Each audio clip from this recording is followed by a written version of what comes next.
right, Oval fans. Now, I took a little break from videos just because Tuesday was such a draining day for me. Not because it was bad, because it was a busy day. Remember, 13 videos, multiple live streams, and that disappointing series finale for If Loving You Is Wrong. I need to take a step back, refresh, and come back strong. And because of that, I endured this week's episode of The Oval, which honestly, I was in no rush to talk about because nobody had anything good to say. The only thing that was good was when people said that the scene between Kyle and Hunter in the bunker was one of the funniest scenes they ever saw. Who you banging, Kyle? Donald. I needed that laugh. I agree. That was the funniest part of the episode. 4 out of 10. This was not a good episode. As always, I watched the episode at double speed because I could not endure 40 minutes of it because of the fact that nothing happened, really. The only good parts were what I just said about the Kyle and Hunter moment and the fact that Jake got informed by another employee at the police precinct about Barry being innocent. But other than that, this episode was totally skippable. So before going any further, make sure to give this video a thumbs up, subscribe to the channel, and everyone please hit that bell notification so you get all notifications when I do live streams, because I've been having a ball just talking with you all. It's not about notes, it's not about the shows. Sure, we touch upon the shows, but overall, we have a good time on those live streams just talk. I did one early last night at like 1 a.m. It was great. So I'll start doing more of those. I know I keep saying that, but I really mean it. I need those breaks. Sometimes it's good to just get rid of the script and the notes and just talk with the I don't want to say fan base, but my subscribers, the family. Barry tells Nancy that, oh, I killed Ruth and it's your fault. I'm mad at you because Callie got taken away. And Nancy pretty much lets Barry tell her off and that she's disappointed in him and the fact that the only reason she's down there is because Richard, who was trying to get out of bed from the hospital just to see his son. I mean, this scene, I didn't really feel anything. The reason being because, later in the episode, we find out about Ruth, but Nancy was supposed to come down to tell Barry not to talk, correct? Nancy goes down, makes Barry quote unquote confess, and let's say hypothetically if he really did kill Ruth, you're sitting in the office of, I'm guessing, like the chief or the person, Jake, the person I guess who's like the chief or the commanding officer of the police station. Pretty sure he would have like video footage and audio, so if let's say Barry got taken to court, then everything he said in that office could potentially be used against him. So even if he didn't kill Ruth, but he literally yelled that he did, and somebody either overheard it, again, from the security footage, or imagine somebody just walking down the hallway and then they heard what Barry was yelling. Nancy could have easily said, hey, shut up. But then again, Nancy ran her mouth when she got arrested. Well, not arrested, but brought in with Richard because Richard's like, Nancy, don't you say anything to your lawyer. And then she just kept talking and then told Jake, well, I'm not saying anything to the lawyer. It's like, Nancy, you already incriminated yourself. So this scene was like completely pointless aside from the fact that I'm going to go to the hospital to take care of a real man. And when you realize you need me, you come let me know. And I'm just like, Nancy, you just made things 100 times worse. Like, I feel nothing between these two in terms of mother and son because Nancy really hasn't done anything that shows, like I said before in a previous episode, my only favorite Nancy scene was the scene where she talked with Sharon about how she almost cheated with Richard when he was in the service. But other than that, I've just found her to be an unbearable character.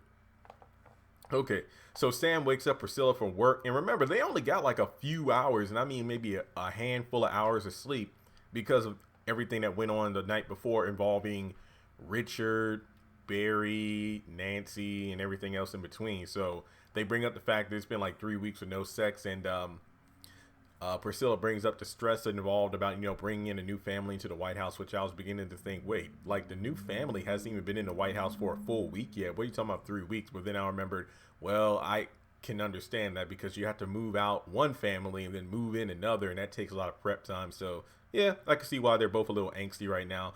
And she's like, hey, can we just play hooky? Just, take the day off. But he's like, no, let's go into work. And then we go over to Kareem and Sharon. They were both sleeping on I guess you could say, a self-made pallet on the floor. And Kareem gets a call that the glass company is on the way. And they pretty much agree to take turns where one goes home to shower, clean up. And then they'll switch, for later in the day. And Victoria sees Hunter putting the mattress away. So I guess you could say Hunter did get the bloody mattress in the box and the new one on the bed. And now there's okay, so how are we going to get this box out of here? And the scene itself was just their usual back and forth banter, but there's sexual tension between the two. You say which, it's kind of like Jim and Catherine. They hate each other, but they would bang each other at the first opportunity. We have Richard and Nancy. A very attractive nurse in there too. But, Richard wants to go home and she's like, if you don't stay your butt in bed and rest, because even the nurse is like, look, you're on some pain meds right now, but they'll wear off and you'll feel the pain because right now you might feel good. You can walk, but give it a little while. You won't feel so good. Nancy gives him a rundown. Barry's fine. She's upset about going down there to see him. She wants to know what made him so upset. And she tells Richard that he saw Kareem and Sharon having sex, and that's why he went off like that. And it's like, well, he's crazy in love. And no, I'm not mocking Richard. I think Javon, who is the actor, he does a great job with Richard. He's like, he's crazy in love. I just don't. And remember, I was watching the episode at twice the speed, so it might seem like I'm talking a bit fast when I'm doing the voices. But I was about to say, wait, why wouldn't Richard know that? But I'm like, oh, that's right, because Barry parked. Well, I wouldn't even say parked. He put the truck, in a park, I believe, or drive. I forgot. Either way, I think it was in park because he stopped it. Obviously, didn't he get out of the truck, look through the window, got back in the truck, and then Richard was like, Barry, what's wrong? What you doing? Yeah, that's right. Because Richard did not see Sharon and Kareem having sex. That's what it was. Okay. But then we go over to Sam and Priscilla. They're pretty much, chatting it up in the kitchen, and the fact that Sam plans to make a night. And that was actually pretty sweet. He's like, hey, I want to, what do you say, order out or something like that. Basically, he's going to arrange it so they're going to have a romantic night together. And to be honest, they deserve it. Then, they're playfully kissing. Victoria comes in and, pretty much, taunts Sam and, Priscilla about, flirting with Secret Service. Like, no, that's my husband. Pretty much she asks for tea and then leaves. Donald and Victoria are in there in one scene, and she's basically interrogating him for information, and then he asks a few questions, and she knows that he's secretly gay, and it's like, why don't you come out? At the end of the scene, she's like, free yourself, honey. I'm like, if that isn't a Veronica Harrington line. But long story short, she's like, don't trust Hunter with any decisions about the market, war, national security. Run that stuff through me. She kind of goes on a little tangent about power, how the country wouldn't want a powerful, independent black woman as president. Instead, I'm playing second fiddle to a moron. And then we have Hunter coming out of the room, and Victoria's like, I told you not to finish until you were done. It's like, I needed a break. And then he just leaves. And then we get back to, from commercial break. Jake gets the news about the knife not being the murder weapon, it being animal blood, it not being Ruth's body. It's some woman named Cheryl from Ohio. So if you watch Ruthless, the girl Niecy, who Ruth killed and has the Barry tattoo, was the stand-in for Ruth so she could disappear. So does this mean Niecy from Ruthless, her real name is Cheryl, and Niecy was like an alias name that was given to her when she joined the cult? I don't know if that's 100% true, because remember, Ruth was Ruth ever since she was a child and knew Barry, because even Nancy knew who she was, but her name is Ruth when she's at the compound. But are only children given fake names? Like, when Callie was taken in, the highest gave her the name Ruby, and then Andrew went undercover and his name stayed Andrew. And I'm assuming Tally's name was Tally, so are only the kids given fake names? So if you're telling me Cheryl from Ohio is the name of the person who was at the morgue, does this just further indicate that Ruthless and the Oval are not connected at all? Because then that would actually make sense as to why Tally is killed off in the Oval, but in Ruthless she's still alive. Yeah, I have a lot of questions about that. All right, so we also find out that the bullet that killed the Deacon, the guy that was allegedly shot through the window when Barry and Richard were sitting in his car outside of that person's house. Apparently, that bullet was a match for Picky's gun. And since they got no confession, then they really can't do anything to Barry. I mean, as long as, Barry says that Picky was the person in the car, basically he had Barry's car, then Barry's free to go. The only thing he would need to do is get Kareem to drop charges for, assault and destroying the pharmacy entrance. That's pretty much it. Barry is good to go. So we got Sam getting a call from Jake about, all the news about everything that's been going on. And we move over to Kareem and Sharon. He's over there sweeping things up. Sharon gets back from her refreshing shower and everything. So they're both good. And he pretty much says that the estimate for the window repair is high. Insurance won't cover it. He'll have to either sue or go after Barry. And she's like, well, he has no money. And he's like, no, he's a slinger for Picky, which is a sharp contrast to what Sharon was told, or, I guess you could say what Barry confronted Sharon about, because Picky told Barry that Kareem and Sharon were involved in some drug stuff. But then if Kareem denies that he has anything shady going on, then does that mean Sharon has nothing to do with what? This makes no sense. I don't know. Long story short, he then says, hey, are you sure it's going to be done today? We need to open this pharmacy up tomorrow. So obviously today is all about, prepping things to get the pharmacy open as soon as possible. So I feel like I'm more confused than anything else. So are Sharon and Kareem the dirty ones, or is Barry the dirty one? But we go over to Kyle and Donald, and I actually like this scene because Kyle wasn't a creepy dude, maybe because it was a short scene, and Donald obviously meant business, basically talking about how Victoria's a bee, and Kyle's like, you know what, fine, just make her believe she has power. Next thing you know, boom, drone call. Sam rushes to go get Victoria, and I love that scene. It's like, look, ma'am, you can either come with me or I will pick you up and take you downstairs myself. I think Victoria wouldn't mind that. It's like, I can't run, I got 4-inch heels on. Jake goes to get Barry. Basically, he has $5,000 bail, but the money isn't his. But he pretty much doesn't tell Barry what to say, but think before you speak. Basically says Picky had the car, meaning that Barry has nothing to do with the old guy that got shot. That wasn't Ruth. And that's pretty much it. And to be honest, I'm nervous because look at this is like what the first or second or third time Barry has gotten in a lot of trouble, but by a miracle he's gotten out. I know it isn't Jake's duty to do this, but I wish that somebody would have just said, Barry, don't do stupid shit anymore, please, just don't. So then we have Hunter and Victoria in the bunker. Kyle is with Hunter. Sam is with Victoria. I've already said what I said about Hunter talking with Kyle about never getting married, and then the whole thing with Donald, that was hilarious.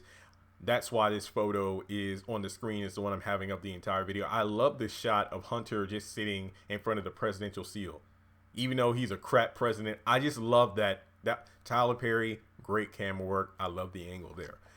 We get Sam and Victoria. Now part of me was like, based on the preview for next week, I don't think Sam and Victoria are going to have sex, but it definitely seemed implied because Sam is kind of hungry right now. 3 weeks, no sex. Victoria is looking for some passion, and Sam is a gentleman. I mean, I just love the fact that what she said, Hawk 2, oh yes, a predator, a scavenger. And then she's like, I'm cold, and then he gives her a jacket, and pretty much is like, oh, Michelle, Barbara, you're judging me because they would have asked about the kids first, huh? And it's pretty much like, I get Victoria is good at reading people, but then you also have people who are a bit paranoid who always think that there's someone after them. So there's that aspect of it. Let's see. And he says how they're going to sweep the entire White House from top to bottom, and she's paranoid about the whole mattress situation. And Yuma and Max are in the room and they see the bloody floor. And that's the end of the episode. Like I said, 4 out of 10. That's really all I gotta say.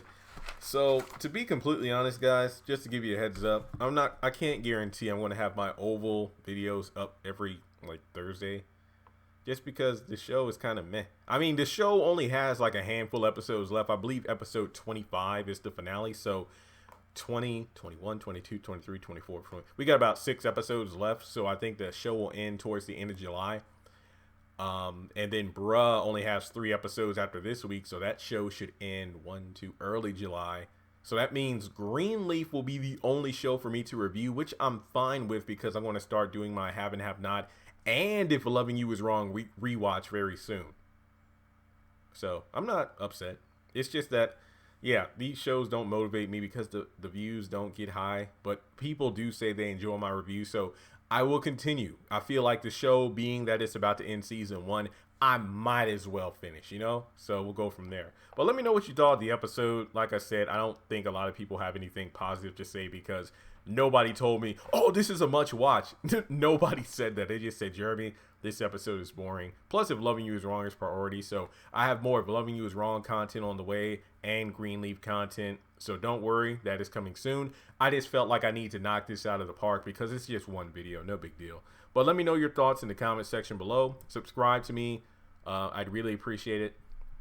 Follow me on social media. Links are in the description. Shout out to the patrons over on Patreon. You can join in for as low as $1 a month, or you can just hit me up on Cash App or PayPal. I'd appreciate either. But you watching this video helps me out, and I couldn't tell you how much I appreciate it. So with that being said, I'll catch you in the next video.